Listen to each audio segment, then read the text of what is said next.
Assalamualaikum warahmatullahi wabarakatuh. Apa kabar kalian semua? Semoga kalian dalam keadaan sehat, dilancarkan rezekinya, dan dimudahkan segala urusannya, dan penuh dengan kebahagiaan.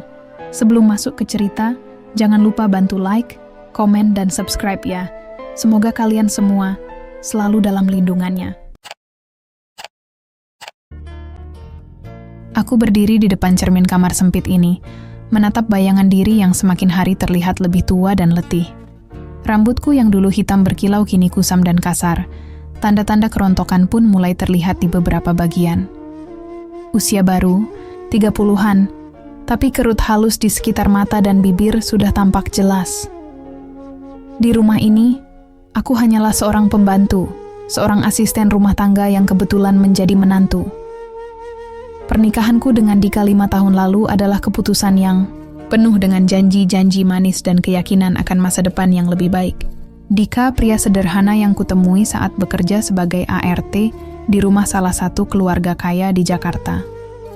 Dia datang memperbaiki listrik yang rusak, dengan senyum ramah dan wajah yang menyimpan keteduhan.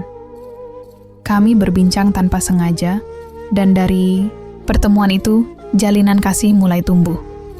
"Mas Dika, serius mau sama aku?" Tanyaku ragu waktu itu. Dia tersenyum lebar. "Kenapa tidak? Kamu baik, pekerja keras, dan tulus. Itu lebih dari cukup untuk jadi istri idamanku." Aku tersipu malu, tapi juga tak bisa mengabaikan kenyataan. Aku hanya seorang ART.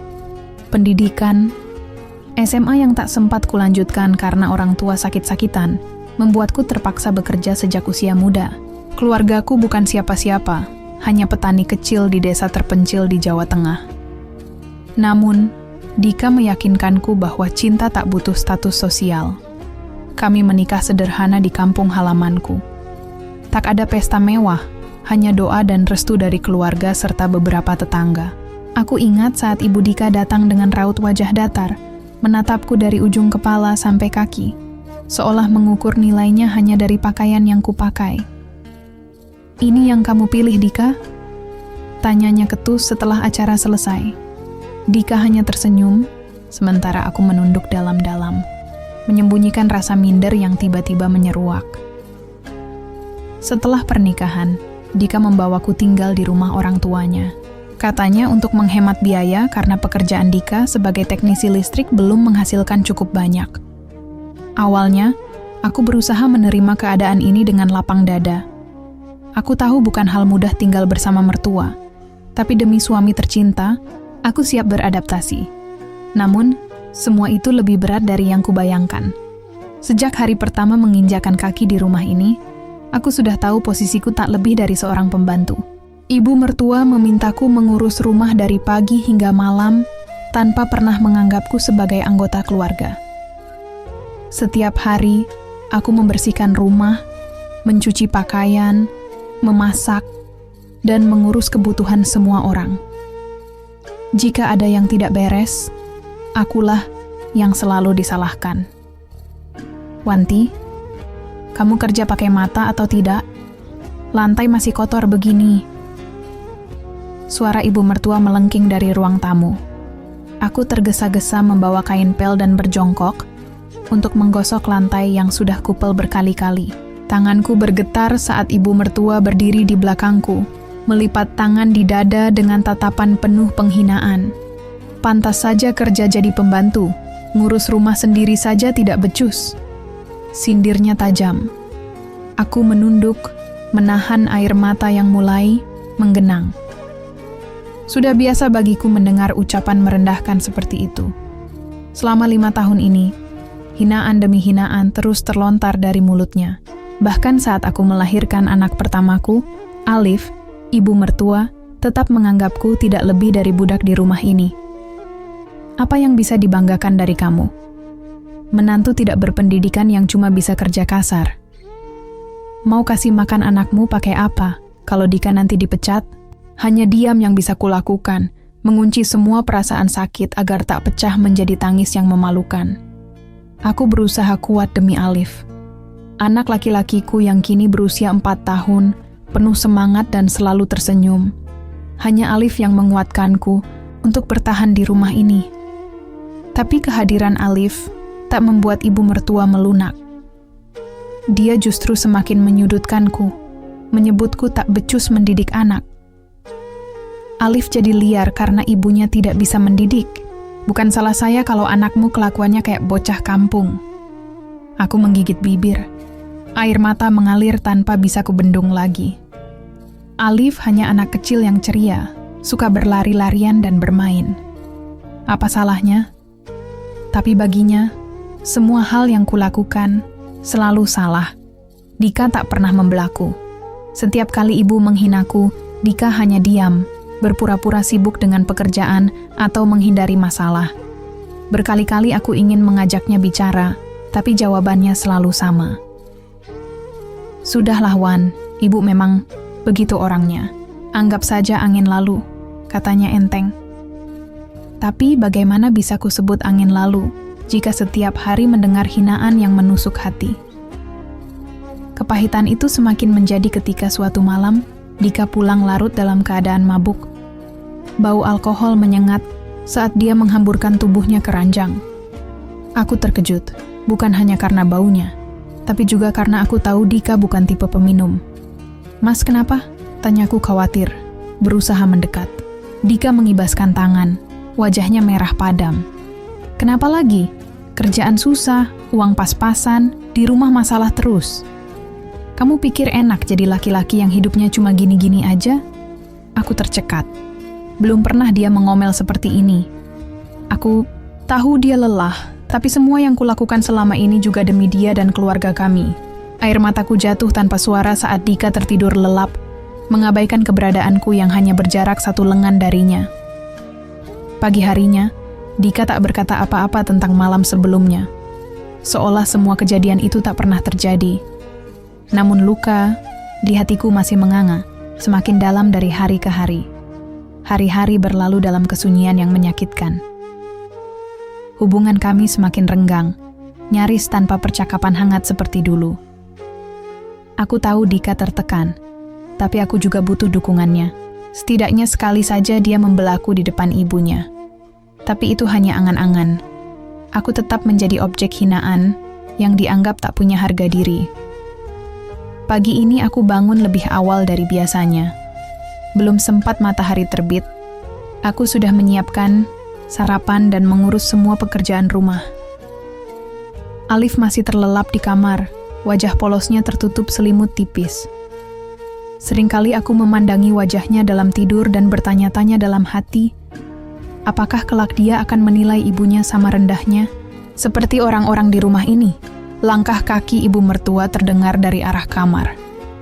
Aku segera menyeduh teh hangat dan menyajikan di meja makan. Seperti biasa, dia melirikku tajam sebelum menghela napas panjang. Selalu telat menyiapkan makanan. Kamu pikir di rumah ini cuma main-main? Cibirnya sambil mengaduk teh dengan kasar. Sarapan sudah siap, Bu. Jawabku lirih, menahan diri agar tidak menjawab balik. Ibu mertua mengibaskan tangan, menandakan ketidaksukaannya. Belajar jadi istri yang benar, Wanti. Jangan cuma ngandelin nasib. Wanita itu harus pintar, bukan cuma kerja kasar. Aku menunduk, menahan desakan air mata yang mulai menggenang. Kalimat itu sudah berkali-kali terlontar dari bibirnya, namun tetap saja menorehkan luka yang sama. Setiap hari, aku diingatkan bahwa aku hanya seorang pembantu yang tak pantas menjadi istri anaknya. Dika muncul dari kamar, wajahnya kusut dan rambut berantakan. Dia hanya mengangguk singkat sebelum duduk di meja makan. Aku segera menyendokkan nasi dan lauk ke piringnya. Tanpa terima kasih, Dika menyantap makanannya dengan tatapan kosong. Mas, nanti sore ada acara sekolah Alif. Gurunya minta orang tua hadir. Kataku hati-hati. Dika mendesah malas. Aku sibuk, Wan. Kamu saja yang pergi. Tapi Alif selalu ingin Mas yang datang. Dia bilang teman-temannya juga ditemani ayah mereka. Aku mencoba memohon. Ibu mertua menatapku tajam. Jangan memaksa Dika. Sudah bagus dia kerja banting tulang buat makan kalian berdua. Aku tercekat. Maaf, Bu. Dika hanya menggelengkan kepala dan melanjutkan makannya tanpa menoleh padaku lagi. Aku beranjak pelan, merasakan sakit di dada yang semakin mengimpit. Rasanya tidak adil jika aku selalu mengalah dan memendam segalanya sendirian. Sore harinya, aku menggandeng tangan Alif menuju sekolahnya. Bocah kecil itu melonjak-lonjak kegirangan meskipun tahu ayahnya tak bisa datang. Bunda saja sudah cukup, kok, ujarnya dengan senyum lebar. Aku memaksakan senyum, menyembunyikan kesedihan di balik wajah tegar. Sampai di sekolah, aula sudah penuh dengan orang tua murid. Hampir semua anak ditemani oleh ayah dan ibu mereka. Beberapa keluarga tampak rukun dan penuh tawa. Aku duduk di bangku belakang, merasa terasing dalam keramaian. Acara berjalan lancar, hingga tiba giliran Alif tampil. Dia menyanyikan lagu anak-anak dengan suara nyaring, membuat tawa dan tepuk tangan memenuhi ruangan. Mataku berkaca-kaca, bangga sekaligus terharu. Tapi begitu Alif turun panggung, dia berlari menghampiriku dengan mata mencari-cari. "Bunda, ayah mana?" tanyanya polos. Hatiku mencelos. Aku berjongkok agar sejajar dengannya dan mengusap rambutnya lembut. "Ayah sibuk kerja, Nak. Tapi ayah pasti bangga sama Alif." Dia menunduk, jelas kecewa. Aku memeluknya erat, berharap bisa menghapus semua kekecewaan itu. Sepanjang perjalanan pulang, Alif lebih banyak diam. Biasanya dia selalu cerewet bercerita tentang sekolah, teman-teman, atau hal-hal kecil yang menarik perhatiannya. Tapi kali ini, dia hanya menggenggam tanganku erat tanpa sepatah kata pun. Setibanya di rumah, ibu mertua sudah menunggu di ruang tamu. Wajahnya mengerut sinis begitu melihat kami datang. "Ngapain lama-lama di sekolah? Kerjaan rumah masih berantakan. Jangan enak-enakan jalan-jalan terus," bentaknya. Aku menahan napas, menunduk dalam-dalam. Rasanya ingin berteriak bahwa aku juga ingin dihargai, ingin diakui sebagai bagian dari keluarga. Tapi suara itu terkunci dalam kerongkongan, tertahan oleh rasa takut dan pasrah yang sudah mendarah daging. Aku membawa Alif ke kamar dan menyuruhnya bermain sebentar. Tanpa banyak bicara, aku langsung menuju dapur untuk mencuci piring yang menumpuk. Ibu mertua terus saja mengomel dari ruang tamu, menyebutku pemalas dan tak tahu diri. Semua kata-katanya menancap seperti duri yang semakin lama semakin menusuk dalam. Malam itu, saat semua orang sudah tidur, aku termenung di depan jendela. Bulan tampak pucat di balik tirai mendung. Aku bertanya pada diri sendiri, sampai kapan aku bisa bertahan dalam keadaan seperti ini? Dika semakin jauh, ibu mertua semakin kejam, dan aku hanya menjadi bayangan dalam rumah ini. "Bunda, kok belum tidur?" Suara kecil Alif mengagetkanku. Aku menoleh dan melihat anakku berdiri di pintu dengan mata mengantuk. Aku tersenyum lemah dan menggandengnya menuju tempat tidur. "Ayo, Alif, tidur sama Bunda." Dia mendekapku erat, seolah mengerti beban yang kupikul. Air mataku jatuh tanpa bisa ditahan. Aku tahu, demi Alif, aku harus tetap kuat. Tapi sampai kapan kekuatan ini bertahan? Hari-hari berlalu dengan siklus yang sama. Mengurus rumah, mendengar hinaan, mengabaikan perlakuan dingin Dika, dan menguatkan diri demi Alif. Namun, sesuatu yang selama ini kusimpan rapat-rapat mulai menggelayuti pikiranku. Pilihan untuk pergi. Aku tahu, memutuskan untuk meninggalkan rumah ini bukan hal mudah. Aku tak punya pekerjaan tetap, tak ada tempat berlindung, dan membawa Alif keluar berarti menghadapinya pada ketidakpastian. Tapi jika terus di sini, aku hanya akan jadi bayangan yang tertindas dan semakin kehilangan harga diri. Aku terus merenung hingga suatu malam ketika Dika pulang larut dalam keadaan mabuk lagi. Kali ini lebih parah dari sebelumnya. Dia mengumpat dan membanting barang-barang di meja makan. Aku berusaha mendekat, tapi dia justru mendorongku hingga terjatuh. "Mas, ini kenapa?" Suaraku bergetar. "Bodoh, kamu tahu tidak? Aku dipecat." teriaknya. Matanya memerah, wajahnya memerah karena amarah dan alkohol. Aku terdiam, mencerna ucapannya. Dipecat? Itu berarti penghasilan kami terhenti. Bagaimana aku bisa memberi makan Alif? Ibu mertua keluar dari kamarnya, melihat kekacauan di ruang makan. Dika, apa-apaan ini? Dika hanya menggerutu dan menghempaskan tubuhnya di sofa. Sudah hancur semuanya, Bu. Tatapan ibu mertua langsung beralih padaku, penuh tuduhan. Ini semua salah kamu, Wanti. Pembawa sial. Sejak kamu masuk rumah ini, semua jadi berantakan. Tanganku gemetar. Tubuhku masih terasa nyeri akibat dorongan Dika tadi. Ingin rasanya membela diri, tapi apa dayaku? Di sudut ruangan, Alif berdiri ketakutan. Air matanya mengalir, memandang kami dengan mata bingung dan ketakutan. Hatinya pasti belum memahami sepenuhnya, tapi aku tahu dia merasa terguncang. Aku meraih Alif dan mendekapnya erat. Sudah, Nak, semuanya akan baik-baik saja. Padahal dalam hati aku tahu, badai baru saja dimulai. Malam itu, setelah Dika tertidur, dalam keadaan mabuk, aku duduk bersandar di tepi ranjang sambil mengusap punggung Alif yang terlelap di pelukanku. Matanya sembab, mungkin kelelahan setelah menangis lama. Hatiku remuk melihat anak sekecil itu harus menyaksikan pertengkaran dan kekacauan di rumah ini. Aku memandangi wajah polosnya, dada terasa sesak oleh rasa bersalah. Aku ingin memberinya kehidupan yang lebih baik, masa kecil yang penuh tawa dan kasih sayang. Namun kenyataannya, rumah ini tak pernah menjadi tempat yang nyaman bagiku ataupun Alif. Aku teringat masa-masa awal pernikahanku dengan Dika. Senyum dan tawa yang dulu begitu mudah datang kini seolah menjadi hal yang langka. Dika yang dulu penyayang dan penuh perhatian, kini berubah menjadi lelaki yang pendiam, mudah marah, dan kehilangan arah. Mungkin benar kata orang, kemiskinan dan masalah hidup bisa mengubah seseorang menjadi asing, bahkan bagi dirinya sendiri. Keesokan, harinya, ibu mertua terus mengomel sejak subuh. Wajahnya penuh amarah dan kebencian yang mencuat tanpa rem. Lihat anakmu, tak becus mendidik, besar nanti paling cuma jadi anak jalanan. Bentaknya saat Alif berlari-lari di ruang tamu dengan riang. Aku segera menarik Alif menjauh sebelum ibu mertua semakin naik pitam. Alif, main di kamar saja ya nak. Alif mengerucutkan bibirnya, tapi menurutiku. Aku menghela napas panjang sebelum kembali ke dapur untuk menyiapkan sarapan.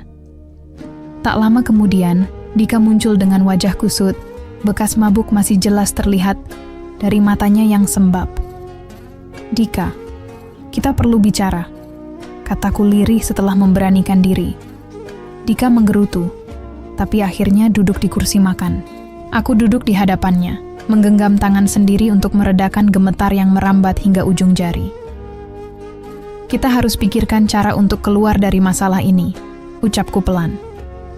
Mungkin aku bisa cari pekerjaan, bantu biaya rumah. Dika mendengus, tatapannya penuh cemoohan. Kerja? Kamu mau kerja apa? ART lagi? Nanti malah jadi bahan hinaan tetangga kalau menantunya kerja kasar di luar. Aku terdiam. Kata-katanya menyakitkan, seolah menegaskan posisi rendahku di mata mereka. Namun keinginanku untuk mengubah keadaan lebih kuat dari rasa takutku. Tapi kita butuh uang, Mas. Aku bisa bantu kalau diberi kesempatan. Ibu tidak akan setuju, jawabnya ketus. Biar aku yang bicara dengan ibu, balasku penuh tekad. Namun sebelum aku sempat melanjutkan, ibu mertua sudah berdiri di ambang, pintu dapur dengan tangan di pinggang. Kamu gila, Wanti, mau kerja di luar. Terus siapa yang ngurus rumah? Siapa yang urus makanan, cuci pakaian, bersihkan lantai? Kamu pikir ini rumah atau kandang? Suaranya menggelegar. Aku berusaha menahan air mata yang mulai menggenang. Saya hanya ingin membantu, Bu. Kalau terus-terusan begini, Alif bisa kelaparan. Plak, sebuah tamparan keras mendarat di pipiku. Panas dan pedih menjalar, membuat tubuhku limbung. Dika tak bergerak sedikit pun, seolah tak peduli. Berani-beraninya kamu melawan. bentak ibu mertua dengan mata melotot. Aku memegangi pipi yang memerah menahan isakan. Tanpa berkata apa-apa, aku berbalik dan menuju kamar. Alif memelukku erat. Matanya berkaca-kaca seolah merasakan sakit yang kurasakan. "Bunda kenapa?" tanyanya polos. Aku tersenyum getir dan mengusap kepalanya. "Tidak apa-apa, sayang. Bunda baik-baik saja." Tapi Alif tetap memelukku lebih erat, seakan tahu aku berbohong. Hari itu aku merasa sudah mencapai batas kesabaranku. Rasanya tak mungkin lagi terus hidup dalam penghinaan dan kekerasan seperti ini. Namun, pertanyaan yang selalu menghantui pikiranku kembali menyeruak. Jika aku pergi, aku akan pergi kemana? Bagaimana nasib Alif nanti? Beberapa hari kemudian, situasi semakin memburuk. Dika masih menganggur dan terus menenggelamkan diri dalam alkohol. Ibu mertua semakin galak dan terus menyalahkanku atas segala hal. Setiap hari terasa seperti ujian yang tak berujung. Aku mulai mencari informasi pekerjaan secara diam-diam. Beberapa tetangga memberi saran agar aku mencoba bekerja sebagai ART di komplek perumahan sebelah yang lebih makmur. Hati kecilku masih diliputi ketakutan, tapi dorongan untuk melindungi Alif lebih besar dari segalanya. Suatu siang, ketika ibu mertua sedang pergi arisan, aku memberanikan diri mendatangi komplek perumahan sebelah. Berbekal keberanian yang tersisa, aku mengetuk beberapa pintu dan menawarkan diri. Sebagian besar menolak, tapi ada satu keluarga muda yang berkenan menerimaku dengan syarat datang pagi dan pulang sore. Gaji memang tidak banyak, tapi setidaknya cukup untuk kebutuhan sehari-hari, ujar Bu Mira, majikan baruku yang ramah. Aku tersenyum lega dan berterima kasih berkali-kali. Meski jauh dari cukup, ini adalah titik awal untuk mendapatkan kemandirian. Saat pulang, aku masih menyembunyikan kabar ini dari ibu mertua. Aku tahu dia tak akan pernah mengizinkan. Namun aku sudah bertekad, apapun risikonya, aku akan berjuang. Keesokan harinya, aku mulai bekerja di rumah Bu Mira. Pekerjaannya tak jauh berbeda dari tugasku di rumah, membersihkan, mencuci, dan memasak. Tapi setidaknya aku dibayar dan dihargai atas jerih payahku. Bu Mira bahkan kerap memberiku makanan sisa yang masih bagus untuk dibawa pulang. Saat kembali ke rumah, aku mendapati ibu mertua mengamuk karena mendapati rumah kosong seharian. Dika menatapku tajam, sementara Alif bersembunyi di belakangku dengan wajah ketakutan. "Kamu pergi kemana seharian, hah? Berani-beraninya ninggalin rumah tanpa izin?" bentak ibu mertua. Aku menunduk, mengatur napas sebelum menjawab. "Saya bekerja, Bu. Di rumah Bu Mira di kompleks sebelah. Saya ingin bantu perekonomian keluarga." Ibu mertua mencibir. "Pembantu tetap saja pembantu. Kamu pikir bisa kaya cuma dari jadi babu?" Aku menggenggam tangan Alif erat. Setidaknya, cukup untuk makan dan kebutuhan Alif, daripada mengandalkan Mas Dika yang masih menganggur. Plak! Tamparan kedua dari ibu mertua.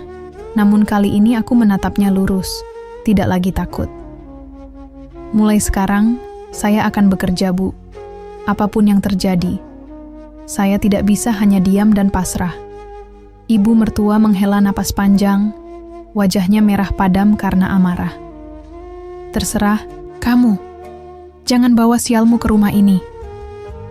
Aku menunduk dalam-dalam dan menggandeng Alif masuk kamar. Di dalam, aku mendekap anakku erat. Air mataku jatuh, tapi kali ini bukan karena takut, melainkan karena lega. Untuk pertama kalinya dalam 5 tahun, aku merasa sedikit berdaya atas hidupku. Tapi dalam hatiku, aku tahu perjalanan ini masih panjang dan penuh duri. Hari-hari berikutnya, aku menjalani rutinitas baru dengan perasaan bercampur aduk. Pagi-pagi sekali sebelum matahari terbit, aku sudah bangun untuk mengurus rumah, menyiapkan sarapan, dan memastikan Alif siap berangkat sekolah. Setelah semua pekerjaan rumah selesai, aku bergegas menuju rumah Bu Mira untuk bekerja hingga sore. Hari Bu Mira adalah wanita berusia 30-an dengan senyum yang hangat. Suaminya seorang karyawan kantoran yang sibuk, dan mereka memiliki seorang anak laki-laki bernama Dani yang seumuran dengan Alif. Setiap kali melihat Dani berlarian riang sambil tertawa, hatiku selalu teringat pada Alif yang sering terkurung dalam suasana rumah yang penuh ketegangan. Pekerjaan di rumah Bu Mira cukup melelahkan, tapi suasananya berbeda. Bu Mira sering mengajakku mengobrol tentang hal-hal ringan dan bahkan memuji hasil pekerjaanku. Sesuatu yang tak pernah kudengar selama bertahun-tahun di rumah Dika. Enak sekali masakannya, Wanti. Suami saya sampai nambah makan, kata Bu Mira suatu siang. Aku tersipu. Terima kasih, Bu. Saya senang kalau suka. Sore hari, ketika pekerjaanku selesai, Bu Mira sering menyelipkan makanan sisa yang masih layak dalam wadah plastik dan menyerahkannya padaku. Buat Alif, ya. Biar kuat dan pintar seperti Dani, katanya sambil tersenyum. Aku mengangguk penuh syukur. Bantuan kecil itu terasa sangat berarti. Setidaknya aku tak perlu mengkhawatirkan makan semalam Alif malam ini. Namun di rumah situasi tetap sama buruknya. Dika masih menganggur dan semakin larut dalam alkohol. Ibu mertua semakin tak segan mengeluarkan hinaan setiap kali bertemu denganku. Sudah miskin malah sok kerja. Kalau tahu gitu, dulu Dika nikah sama anak juragan sebelah, katanya suatu malam saat aku baru pulang kerja. Aku terdiam, berusaha menahan diri agar tidak melawan. Aku tahu, melawan hanya akan memperburuk keadaan. Malam itu, Alif tertidur di pangkuanku setelah makan malam sederhana. Aku mengusap rambutnya pelan sambil memandang wajah polosnya. Aku tidak ingin Alif tumbuh dengan menyaksikan kekerasan dan hinaan setiap hari. Aku sadar, jika terus bertahan di rumah ini, masa depan Alif mungkin akan suram. Tapi jika aku pergi, bagaimana nasib kami? Uang hasil kerja sebagai ART tidak cukup untuk menyewa tempat tinggal, apalagi hidup mandiri. Tiba-tiba, Dika pulang dalam keadaan mabuk lagi. Langkahnya terhuyung-huyung, bau alkohol menyengat hingga ke kamar. Aku menegang, hati-hati menurunkan Alif ke tempat tidur. "Wan, mana makananku?" bentaknya sambil menendang pintu kamar. Aku berdiri tergesa, menahan gemetar di tangan. "Saya buatkan sekarang, Mas. Cepat, jangan lelet." Aku buru-buru menuju dapur dan menyiapkan nasi serta lauk seadanya. Dika menggerutu sepanjang waktu, menghujaniku dengan sumpah serapah. "Sabar, Wanti. Demi Alif, batinku berusaha menenangkan diri." Saat ku hidangkan makanannya, Dika menatapku dengan mata merah. "Kerja di luar ya? Merasa sudah bisa hidup sendiri? Ya?" Suaranya serak tapi mengintimidasi. "Tidak, Mas. Saya hanya ingin membantu," jawabku pelan. "Bantu? Pembantu rendahan. Kamu pikir siapa kamu? Kalau bukan karena aku, kamu masih jadi babu kampung." Bentaknya sambil menendang meja hingga piring berjatuhan. Aku terlonjak, kaget. Tanganku gemetar hebat. Alif terbangun mendengar kegaduhan itu, memandang kami dengan ketakutan. "Mas, tolong jangan seperti ini di depan Alif," pintaku lirih. Dika malah semakin mendekat, mengangkat tangan seolah hendak memukul. Tapi sebelum tangan itu sempat mendarat, Alif berdiri di depan tubuhku dengan kedua tangan terentang. "Jangan sakiti Bunda," teriak Alif lantang. Dika tertegun sejenak. Aku terisak, menarik Alif dalam pelukan. Dika menggeram kesal lalu berbalik meninggalkan kami. Pintu kamar dibanting keras hingga bergetar. Aku memeluk Alif erat. Air mata mengalir tanpa bisa ditahan. Anak sekecil itu seharusnya tidak perlu melindungi ibunya dari ayahnya sendiri. "Bunda, jangan nangis," bisik Alif, mengusap pipiku. Hatiku tersayat. Dalam situasi ini, justru Alif yang menenangkan aku. Aku tak boleh lemah. Demi Alif, aku harus bertahan atau pergi. Beberapa hari berlalu, dan situasi di rumah semakin tak tertahankan. Ibu mertua terus menghinaku, sementara Dika semakin kasar dan tak terkontrol. Aku merasa semakin terjepit dalam kehidupan yang penuh derita.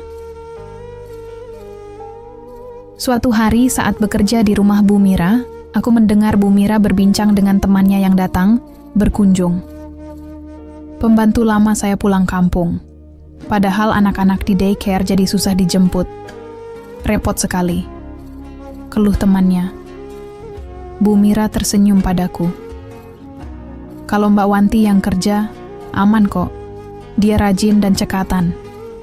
Temannya mengangguk, antusias. Benarkah? Kalau begitu, Mbak Wanti tertarik kerja jadi pengasuh anak-anak? Saya bisa gaji lebih besar. Aku tertegun. Pekerjaan itu tentu lebih berat, tapi bayarannya cukup untuk memulai hidup mandiri. Tanpa berpikir panjang, aku mengiyakan tawaran itu. Saat pulang ke rumah, aku memberanikan diri berbicara pada Dika dan ibu mertua. Mulai minggu depan, saya kerja sebagai pengasuh anak di rumah Bu Rini. Gajinya lebih besar. Ibu mertua mencibir. Apa bedanya pembantu dan pengasuh anak? Sama-sama babu. Dika hanya mendengus. Kerja saja sesuka hatimu. Jangan harap uangmu bisa bantu banyak. Aku menghela napas panjang. Setidaknya aku sudah membuat keputusan. Mulai minggu depan, jalan hidupku akan sedikit berubah. Hari pertama bekerja sebagai pengasuh anak cukup menantang. 2 anak kembar berusia 5 tahun yang aktif dan penuh energi membuatku kewalahan. Tapi senyum dan tawa, mereka membuat semua lelah terbayar. Aku merasa lebih dihargai dibandingkan ketika berada di rumah mertua. Setelah beberapa minggu bekerja, aku berhasil menabung sedikit demi sedikit. Aku mulai merencanakan sesuatu yang besar. Pergi dari rumah mertua bersama Alif. Keputusan itu tidak mudah. Aku tahu akan ada banyak halangan dan kesulitan yang menanti. Tapi demi Alif dan masa depan yang lebih baik, aku siap mengambil risiko. Di rumah, ibu mertua dan Dika tetap sama. Hinaan dan cercaan terus datang. Tapi kali ini, aku tidak lagi merasa tertindas. Hatiku sudah bulat. Suatu malam ketika semua tertidur, aku mengepak pakaian Alif dan beberapa barang penting dalam tas kecil. Kugendong Alif yang terlelap dan melangkah pelan menuju pintu. Langkahku terhenti sejenak, memandang rumah yang selama ini menjadi tempat derita. Lalu aku menguatkan hati dan melangkah pergi. Udara malam menusuk kulit ketika aku melangkah keluar dari rumah yang selama ini menjadi sumber luka dan kepedihan. Alif terlelap dalam gendonganku, wajah polosnya terlihat damai. Aku mengeratkan pelukan, memastikan tubuh kecil itu tetap hangat dalam dekapanku. Langkahku terasa berat namun mantap. Aku berjalan cepat menyusuri jalanan gelap, menjauh dari rumah yang penuh kebencian. Suara jangkrik dan angin yang berembus kencang mengiringi langkahku. Aku tidak tahu kemana arah tujuan dengan pasti. Yang ku tahu, aku harus pergi sejauh mungkin. Aku memilih halte kecil di ujung jalan, tempat menunggu bus pertama yang berangkat menjelang subuh.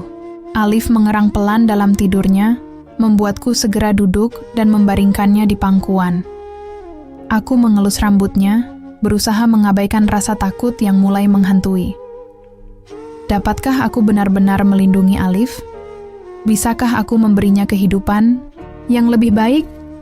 Keraguan menyelinap, namun aku segera menguatkan diri. Aku sudah sampai sejauh ini. Tidak boleh ada lagi kata menyerah. Bus pertama datang, lampu depan menyinari jalanan yang lengang. Aku naik dengan hati-hati, sambil tetap menggendong Alif.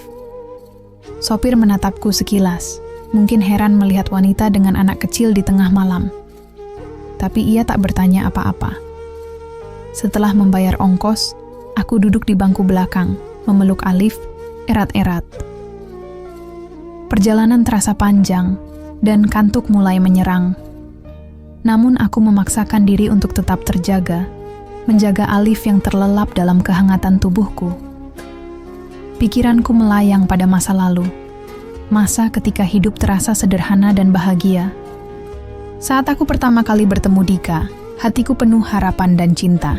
Aku tak pernah menyangka cinta yang dulu indah itu kini berubah menjadi luka yang dalam. Aku turun di terminal kecil ketika langit mulai memerah. Matahari baru saja terbit ketika aku menjejakkan kaki di kota kecil yang asing. Aku bertanya pada seorang penjaga warung tentang penginapan murah, dan ia mengarahkanku pada rumah petak sederhana di dekat pasar. Dengan langkah gemetar, aku mendatangi rumah petak itu. Pemiliknya seorang ibu paruh baya yang murah senyum. Dengan uang tabungan yang kumiliki, aku menyewa kamar kecil tanpa kasur dan lemari. Hanya ada lantai beton dingin dan dinding berwarna kusam. Namun aku tetap berterima kasih, setidaknya kami punya tempat berteduh. Aku membaringkan Alif di lantai beralaskan kain seadanya. Bocah itu terbangun dengan wajah bingung, matanya memandang sekeliling kamar dengan rasa ingin tahu. "Bunda, ini di mana?" tanyanya polos. "Tempat tinggal kita sementara, Nak," jawabku sambil tersenyum menenangkan. "Mulai sekarang, kita tinggal di sini." Alif mengangguk, tampak berusaha memahami. Meski matanya menyiratkan kebingungan, ia tidak banyak bertanya. Hari itu, aku berkeliling pasar untuk mencari pekerjaan. Aku beruntung bisa mendapatkan pekerjaan mencuci piring di sebuah warung makan kecil. Upahnya tidak besar, tapi cukup untuk membeli makanan sederhana. Alif kubawa serta duduk di sudut warung sambil bermain dengan beberapa alat makan plastik. Seminggu berlalu. Kehidupan kami perlahan membaik meski jauh dari nyaman. Setiap hari aku bekerja keras sementara Alif mulai bergaul dengan anak-anak di sekitar penginapan. Senyum kecil mulai menghiasi wajahnya lebih sering, mengobati rasa lelahku. Namun ketenangan itu tak bertahan lama. Suatu sore ketika aku kembali dari bekerja, seorang tetangga berlari mendekat dengan wajah panik. "Bu Wanti, cepat ke penginapan. Ada orang cari ibu," serunya. Jantungku berdegup kencang. Aku tahu siapa yang datang. Dengan langkah cepat, aku berlari pulang dan mendapati Dika berdiri di depan kamar dengan wajah merah padam. Ibu mertuaku ada di sampingnya, mengibaskan kipas sembari memandangku tajam. "Berani-beraninya kamu kabur bawa anakku," bentak Dika dengan suara menggelegar. Aku mundur selangkah, menggenggam tangan Alif yang berdiri ketakutan di belakangku. "Saya pergi karena tidak tahan lagi, Mas. Saya ingin hidup yang lebih baik untuk Alif," jawabku berusaha tegar. "Lebih baik? Di tempat kumuh begini? Kamu pikir bisa hidup sendiri?" Dika menggeram. Ibu mertua maju selangkah. Wajahnya penuh kebencian. "Dasar perempuan tak tahu diri. Sudah diberi tempat tinggal, makan, malah kabur seenaknya." Aku mengepalkan tangan erat-erat, berusaha mengumpulkan keberanian. Tempat tinggal? Rumah itu bukan rumah bagi saya dan Alif. Hanya ada hinaan dan kekerasan di sana. Dika merenggut tangan Alif, membuat bocah itu meringis kesakitan. "Alif, pulang sekarang." Aku panik dan meraih tangan Alif. "Jangan, Mas. Alif ikut saya." Dika mengayunkan tangan, hendak memukulku. Tapi seorang pria berperawakan besar tiba-tiba muncul dan meraih lengannya. Ternyata, pria itu adalah Pak Herman, pemilik warung tempatku bekerja. "Jangan bikin keributan di sini, Pak. Kalau mau berurusan, kita bisa selesaikan di kantor polisi." Gertaknya tegas. Dika tertegun, wajahnya memerah. Ibu mertuaku menggertakkan gigi, tapi tidak berani melawan. Setelah beberapa saat yang mencekam, mereka berdua pergi dengan amarah terpendam. Pak Herman menepuk pundakku. "Kalau perlu bantuan, bilang saja, Bu Wanti." Aku mengangguk penuh terima kasih. "Terima kasih, Pak. Saya berutang banyak." Pak Herman tersenyum. "Hidup memang keras, tapi jangan menyerah. Untuk anak, ibu pasti kuat." Aku mengangguk lagi. Kali ini air mataku mengalir tanpa tertahan. Alif memelukku erat. Malam itu aku merenung. Kehidupan ini memang berat, tapi aku yakin bisa melewatinya. Demi Alif, aku siap menghadapi apapun. Hari-hari berlalu, aku bekerja lebih giat dan mulai mengumpulkan sedikit demi sedikit untuk masa depan. Aku yakin hidup kami bisa lebih baik. Namun, tanpa kusadari, badai yang lebih besar sedang mengintai. Masa lalu yang kupikir sudah berlalu ternyata belum sepenuhnya terlepas dari hidupku. Seiring berjalannya waktu, aku mulai terbiasa dengan ritme kerja di warung makan. Meski pekerjaan mencuci piring dan membersihkan dapur melelahkan, aku bersyukur bisa menghidupi Alif meskipun dalam kesederhanaan. Setiap malam, kami makan seadanya di kamar kecil berlantai dingin. Alif selalu tersenyum, walau hanya menikmati nasi dengan telur dadar atau tempe goreng. "Enak, Bunda," katanya setiap kali aku menyuapinya. Aku mengusap rambutnya lembut. "Alif pintar, ya. Nanti kalau besar jadi anak hebat," ujarku memberi semangat. Mendengar itu, matanya berbinar penuh harapan. "Alif mau jadi dokter, Bunda, biar bisa sembuhin Bunda kalau sakit." Hatiku bergetar. Anak sekecil itu sudah punya impian besar. Aku berjanji dalam hati akan melakukan apapun demi mewujudkan cita-citanya. Suatu hari, ketika aku sibuk mencuci piring, Pak Herman mendekat dengan senyum lebar. "Wanti, ada tamu ingin bertemu," katanya. Aku mengernyit heran. "Siapa, Pak?" "Tunggu saja di depan." Dengan tangan yang masih basah, aku melangkah keluar. Alif yang bermain di sudut warung ikut berlari mendekat. Sesampainya di depan, aku mendapati seorang wanita elegan dengan wajah ramah berdiri menungguku. "Mbak Wanti, masih ingat saya?" tanyanya lembut. Aku mengernyit, berusaha mengingat. Lalu tiba-tiba, ingatan itu datang. "Bu Mira?" Wanita itu tersenyum hangat. "Ya, Mbak. Lama sekali tak bertemu." Bu Mira, majikan lamaku yang baik hati. Aku terkejut sekaligus lega melihatnya di sini. "Bu Mira kok bisa ke sini?" tanyaku dengan nada tak percaya. "Saya dengar kabar dari Bu Rini bahwa Mbak Wanti meninggalkan rumah lama. Saya coba cari tahu dan akhirnya bertemu," jelasnya. Aku merasa malu sekaligus terharu. "Maaf, Bu, saya memang pergi tanpa pamit." Bu Mira menggeleng pelan. "Tidak apa-apa, Mbak. Saya mengerti alasannya." Ia menatapku penuh pengertian. Kami berbincang sejenak, hingga Bu Mira akhirnya menawarkan sesuatu yang mengejutkan. "Mbak Wanti, saya butuh bantuan. Rumah saya sedang direnovasi, dan pengasuh Dani sedang pulang kampung. Maukah Mbak bekerja kembali di rumah saya? Gaji lebih baik, dan Alif bisa ikut. Kami akan menyediakan tempat tinggal untuk Mbak dan Alif," tawarnya. Hatiku bergetar mendengar penawaran itu.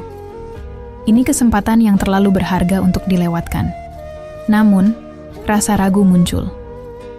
Bagaimana jika Dika dan ibu mertua menemukanku lagi? Melihat keraguanku, Bu Mira tersenyum lembut. "Tenang saja, Mbak. Rumah saya lebih jauh dari sini. Tidak ada yang akan tahu." Aku mengangguk pelan, mencoba mengumpulkan keberanian. "Saya terima, Bu. Terima kasih banyak." Alif melompat riang, wajahnya berseri-seri. "Kita tinggal di rumah besar lagi, Bunda?" Aku tersenyum dan mengusap rambutnya. "Iya, Nak. Kita mulai hidup baru." Malam harinya aku berpamitan pada Pak Herman. Beliau mengucapkan selamat dan berharap yang terbaik untukku dan Alif. Dengan hati lega, aku meninggalkan penginapan kecil itu, berharap langkah ini membawa kebaikan. Rumah Bu Mira yang baru direnovasi tampak megah dan nyaman. Aku merasa canggung saat pertama kali masuk, tapi Bu Mira menyambut dengan ramah. "Mbak Wanti bisa gunakan kamar kecil di belakang. Alif boleh tidur bersama Dani kalau mau," katanya sambil tersenyum. Hari-hari pertama bekerja kembali di rumah Bu Mira terasa menyenangkan. Aku mengurus rumah dengan telaten, dan Alif bermain riang bersama Dani. Tawanya terdengar lebih sering, membuat hatiku tenang. Namun, kebahagiaan itu tak berlangsung lama. Suatu sore saat aku sedang membersihkan halaman, bel pintu berdering nyaring. Aku mengintip dari balik jendela dan jantungku seakan berhenti berdetak. Dika berdiri di depan pagar bersama ibu mertuaku yang tampak murka. "Keluar kamu, Wanti!" teriak Dika dengan suara menggelegar. Alif yang bermain di halaman langsung bersembunyi di balik punggungku. ketakutan. Bu Mira yang baru keluar dari dalam rumah segera mendekat. Matanya menyiratkan kekhawatiran. "Kenapa ada keributan?" tanyanya padaku. Aku membuka mulut tapi tak ada kata yang keluar. Aku terpaku dalam ketakutan. Dika menghampiri, menggenggam lenganku kasar. "Berani-beraninya kamu lari. Dasar perempuan tidak tahu diuntung," bentaknya sambil mencengkeram tanganku kuat-kuat. Bu Mira melangkah maju dengan tenang. "Maaf, ada masalah apa di sini, Dika?" melirik Bu Mira dengan sinis. "Istri saya kabur tanpa izin. Saya mau bawa pulang." Bu Mira berdiri tegak. "Saya sudah dengar cerita Mbak Wanti. Kalau Anda mau membawa dia, lakukan sesuai hukum yang berlaku. Jangan main kasar di sini." Dika menggeram, tapi Bu Mira tidak gentar. "Saya akan laporkan ke pihak berwenang jika Anda melanggar hukum." "Ibu." Mertua mendengus kesal, namun akhirnya menarik Dika pergi dengan omelan panjang. "Perempuan tak tahu diri. Lihat saja nanti, kau akan menyesal." Dika memelototiku penuh ancaman sebelum pergi. Aku terduduk lemas, air mata tak tertahankan lagi. Alif memelukku erat, tubuhnya bergetar ketakutan. Bu Mira menepuk pundakku. "Jangan khawatir, Mbak Wanti. Saya kenal pengacara yang bisa membantu. Dika tidak bisa seenaknya begitu." Aku mengangguk, meski ketakutan masih menguasai hatiku. Hari itu aku sadar, Dika tidak akan pernah berhenti sampai dia mendapatkan apa yang diinginkan. Hari-hari berikutnya diwarnai kecemasan.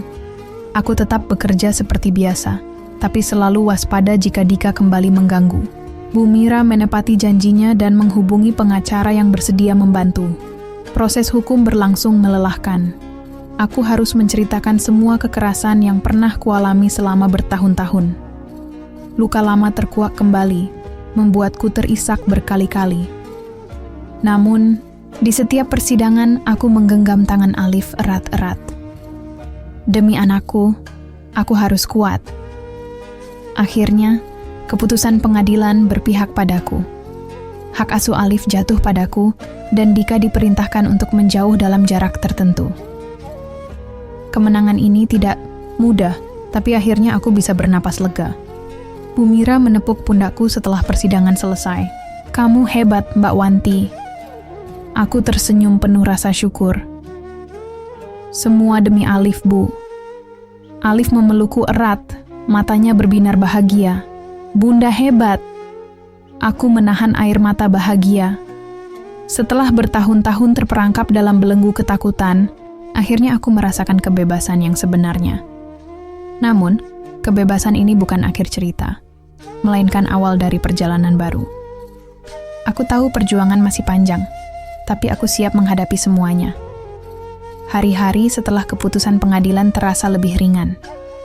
Udara terasa lebih segar, dan langkahku lebih mantap. Meski hidupku masih sederhana, kebebasan yang kudapatkan terasa begitu berharga. Aku tak lagi perlu melihat ke belakang dengan rasa takut. Alif tumbuh semakin ceria. Ia mulai bersekolah di TK terdekat berkat bantuan Bu Mira, yang dengan murah hati membiayai pendidikannya. Setiap pagi, aku mengantar Alif ke sekolah sebelum berangkat bekerja. Melihat senyum lebarnya saat melambaikan tangan membuat hatiku dipenuhi rasa syukur. Namun, di tengah kebahagiaan yang mulai tumbuh, masa lalu ternyata masih belum sepenuhnya melepaskanku. Suatu hari, saat sedang menyapu halaman rumah Bu Mira, seorang pria tak dikenal datang mendekat. Penampilannya rapi dengan setelan jas hitam. Wajahnya tegas namun tenang. "Permisi, apakah benar ini rumah Bu Wanti?" tanyanya sopan. Aku mengerutkan kening. "Iya, saya Wanti. Ada apa, Pak?" Pria itu mengeluarkan sebuah amplop putih dari saku jasnya. "Saya pengacara keluarga Pak Dika. Beliau meminta saya menyerahkan ini kepada Anda." Tanganku gemetar saat menerima amplop itu. Rasa takut yang selama ini coba kuhindari kembali menyeruak. Pria itu memberi salam singkat sebelum pergi, meninggalkanku, terpaku di tempat. Dengan tangan bergetar, aku membuka amplop tersebut. Di dalamnya terdapat surat resmi dengan kop surat pengacara. Kalimat-kalimat dalam surat itu menari di hadapanku, namun yang paling menghantam adalah satu kalimat di tengah. Dika berhak mengajukan banding atas keputusan pengadilan dan menuntut hak asuh atas anak kandungnya, Alif Pratama. Surat itu terlepas dari genggamanku dan jatuh ke tanah.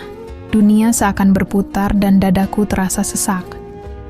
Bagaimana mungkin? Bukankah pengadilan sudah memutuskan hak asuh untukku? Bu Mira, yang kebetulan keluar mendekat dengan raut khawatir. Mbak, Wanti, ada apa? Aku hanya bisa menunjukkan surat itu dengan tangan gemetar. Bu Mira membacanya dengan seksama, lalu mendesah panjang. Dika belum menyerah, gumamnya lirih. Aku menggigit bibir, menahan air mata. Saya tidak akan menyerahkan Alif begitu saja. Tidak akan pernah. Bu Mira menepuk pundakku, menenangkan. Tenang, Mbak. Kita akan hadapi ini. Saya akan bicara dengan pengacara. Malam itu, aku sulit memejamkan mata. Alif tidur pulas di sebelahku. Wajahnya terlihat begitu damai. Aku mengusap pipinya lembut. Aku tidak akan membiarkan Dika mengambil Alif dariku. Tidak peduli sebesar apapun ancaman itu. Keesokan harinya, Bu Mira mengajakku menemui pengacara kenalannya. Pak Firman, seorang pria parubaya yang ramah, mendengarkan ceritaku dengan penuh perhatian. Surat banding ini sah secara hukum, jelas Pak Firman dengan tenang. Namun, kita bisa memperkuat posisi Mbak Wanti. Yang terpenting adalah bukti bahwa Alif akan lebih baik dalam pengasuhan Anda daripada Pak Dika. Aku mengangguk mantap. Saya akan lakukan apa saja. Pak Firman menyusun strategi hukum yang kuat. Aku diminta mengumpulkan bukti penganiayaan dan kekerasan yang pernah kulalui selama ini. Aku juga menghubungi tetangga dan teman lama yang tahu kondisiku saat masih tinggal bersama Dika. Mereka dengan senang hati menjadi saksi. Persiapan panjang pun dimulai. Setiap hari aku belajar bersama Pak Firman, menguatkan posisi hukumku. Meski berat, semangatku tidak pernah surut. Aku teringat janji pada Alif untuk melindunginya. Hari persidangan tiba, dan suasana ruang sidang dipenuhi ketegangan. Dika duduk di bangku penggugat bersama pengacaranya, sementara aku ditemani Pak Firman di bangku tergugat. Alif berada di luar, bersama Bu Mira agar tidak perlu menyaksikan perseteruan ini. Dika tampak penuh percaya diri, sesekali melemparkan tatapan meremehkan ke arahku, namun aku tetap tenang, berusaha mengingat setiap nasihat Pak Firman. Sidang berlangsung panjang dan penuh argumen tajam. Dika mencoba membuktikan bahwa aku tidak mampu mengurus Alif, sementara aku mengungkapkan kekerasan yang pernah kulalui. Bukti foto luka-luka lama dan kesaksian dari para tetangga menjadi senjataku. Ketika aku akhirnya diberi kesempatan berbicara, aku menatap hakim dengan mata penuh tekad. Yang mulia, saya hanya ingin hidup tenang bersama anak saya. Alif adalah hidup saya. Saya tidak ingin dia mengalami hal yang sama seperti yang saya alami. Kataku dengan suara bergetar, namun tegas.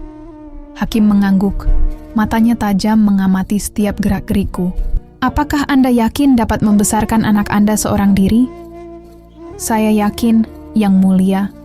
Demi Alif, saya siap berjuang. Dika berdiri dengan geram, menggebrak meja.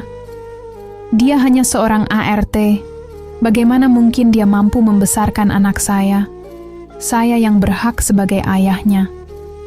Teriaknya penuh amarah. Hakim mengetukkan palu keras. Diam atau saya perintahkan Anda keluar. Dika terdiam, meski wajahnya masih penuh kemarahan. Sidang berlangsung melelahkan, hingga akhirnya keputusan dibacakan. Dengan suara lantang, hakim menyatakan hak asuh tetap jatuh padaku. Hak kunjungan diberikan pada Dika dengan pengawasan ketat. Air mataku tumpah tanpa bisa ditahan. Aku memeluk Pak Firman dan mengucapkan terima kasih berulang kali. Dika memandangku penuh kebencian. Ini belum selesai, ancamnya sebelum bergegas pergi bersama pengacaranya. Aku tahu ancaman itu bukan sekadar gertakan, tapi aku tak peduli. Yang terpenting, Alif tetap bersamaku.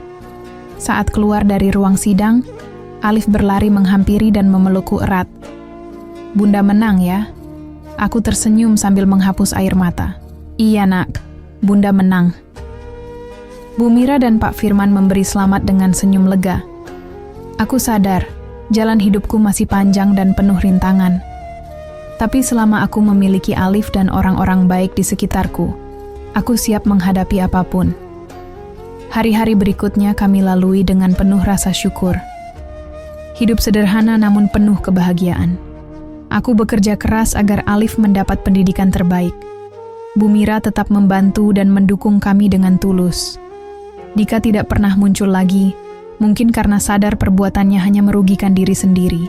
Luka-luka masa lalu lambat laun memudar, berganti dengan tekad yang lebih kuat.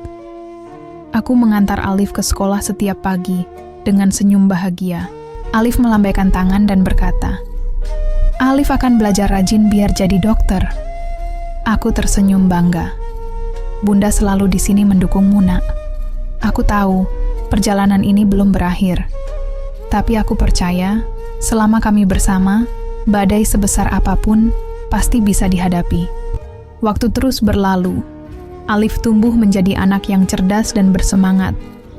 Ia rajin belajar dan kerap menjadi juara kelas. Setiap kali mendapat nilai bagus, ia akan berlari pulang dengan wajah berseri-seri, memperlihatkan rapor dan sertifikat penghargaan. "Bunda, lihat, Alif dapat juara 1 lagi." Serunya bangga. Aku mengusap kepalanya penuh kasih sayang. Bunda bangga sama Alif. "Terus semangat belajar ya."